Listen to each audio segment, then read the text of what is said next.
looked up, and then the rest is today. This is why y'all here. So man, I really believe, this is what I believe. I grew up playing in church, and I played my first song in church when I was 5 years old. And growing up in church, for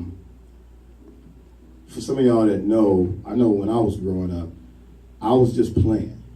You know, I knew it was a gift, but I felt like it was a job too, really.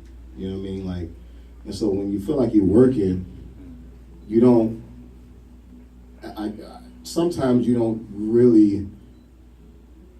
You don't put yourself in a mind frame that you get from the job. It's like you just give into the job, really. And that's kind of how, when you look at work, I'm going to work. They need me to do a job, I'm going to do my job. So ultimately, you're not feeling like, you're not thinking, you don't have the attitude that when I get to work, I'm going to get something from the job. Most of us don't really have that attitude just going in. It's our job. And so, man, I found myself being like that as I got older and was able to understand, like I was at church, but ultimately, if I can be honest, church wasn't in me. So I was just playing.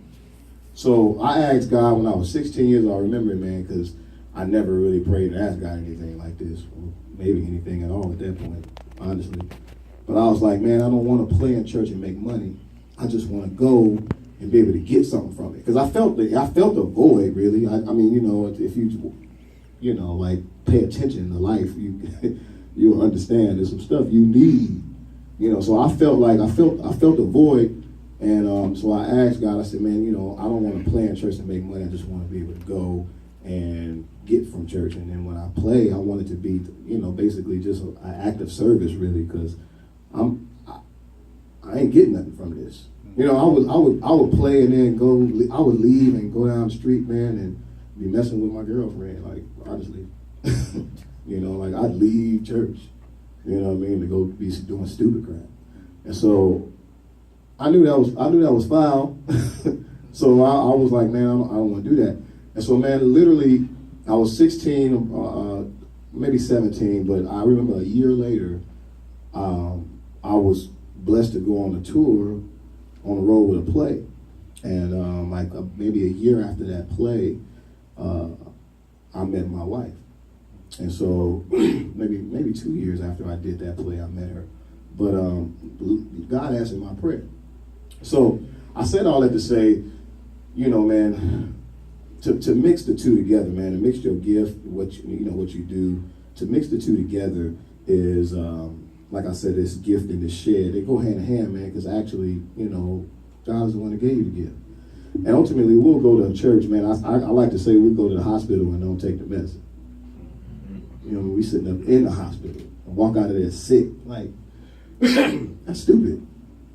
Like, how did that happen? Like, you just heard the man tell you that you got, God can do exceeding abundantly above all you could ask to think according to the power that worketh in you.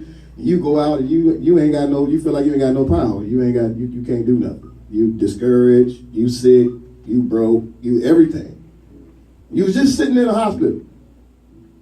So I think ultimately what we have to do is take responsibility for us.